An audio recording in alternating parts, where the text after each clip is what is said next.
but we need to start with Milwaukee, who dismissed head coach Mike Budenholzer, as first reported by you, Woj. So what exactly led to this decision? Malika, first-round loss to the Miami Heat with the best record in the NBA this season. They go down to Miami in 5 games. No organization has fired a head coach who had the best record in the league since Mike Brown in Cleveland. And so this is a Milwaukee organization that is under tremendous pressure in this window right now to win more championships. They have Brook Lopez, Chris Middleton headed toward potential free agency. Right. Obviously the prime of Giannis Antetokounmpo, but I think this is a Milwaukee team, I think, that felt that they were at a crossroads. Mike Budenholzer won a lot in Milwaukee, almost a 700 winning percentage, obviously won a championship in 2021.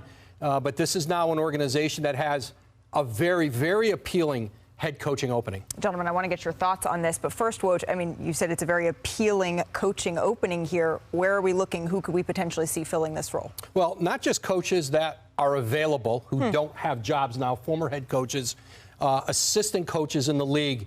But I think also, if you're Milwaukee, you have an opportunity to take your time and see if there are coaches under contract elsewhere in the NBA. As these playoffs go on, can somebody become jarred loose? Is there a conversation to be had with teams or with individuals about coaches who might still be under contract? Milwaukee can take its time. They're going to take their time on this search. They have Giannis Antetokounmpo. There's nobody in the league who wouldn't love to coach him. And so I think this is not going to be a quick process for the Bucks. Stephen A., your reaction to the fact that Mike Budenholzer has been dismissed as head coach? I'm not surprised. I feel bad for him because he's a very successful coach and he's a good man. But let me say something, and I think it's important to point this out. In 5 seasons, you already brought up Woj, won the championship in 2021. In 5 seasons, fellas, best regular season record, most regular season wins, rather, most postseason wins, okay? 3 times they had the best record in the NBA, although all 3 times they did not win the championship, okay? In that time period, I got the notes right in front of me, okay? They were number 1 in points scored, number 1 in total rebounds. So why in God's name is somebody that successful gone? Even though they lost in the first round, it can't be just that. It has to be something, whether it's your relationship with the players, whether or not you're able to peel the most out of them. Something is missing, because when you point out and winning nearly 70% of your games, number 1 in regular season wins, postseason wins. They didn't win. That's right. They didn't win. It's bottom line to me. You got all those things suggest you've got the best team. That's right. And you didn't win. You won once with Giannis. You got to do better than that. And this particular, and Woj pointed this out earlier in SportsCenter. Remember, earlier in his tenure, we thought that he was going to be fired. Yeah. Because they didn't think they were getting enough out of him. That's right.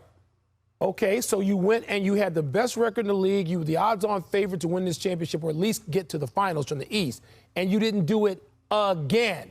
So you may have had the best team out there 4 or 5 seasons, or 4 of the last 5 seasons, and you won once. Not good enough. And it's been very turbulent for him. Like, the first couple of years, it was suggested that he wasn't doing a good job and he might get fired.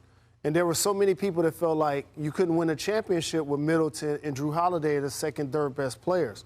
So he did elevate that and allow them to win the championship.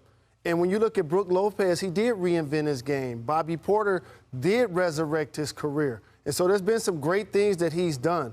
But I think this actually is good for the organization, because, to your point, they can find somebody that either has a job or is looking for a job, but also he can still go get another job based on the fact that they still had the number 1 record in the league this year. And remember, he's dismissed with 2 years, over $16 million left on his contract. This was a significant decision by the organization. They didn't take it lightly in moving out a coach who, again, won 70% of his regular season games. Thank you for watching ESPN on YouTube. For live streaming sports and premium content, subscribe to ESPN+.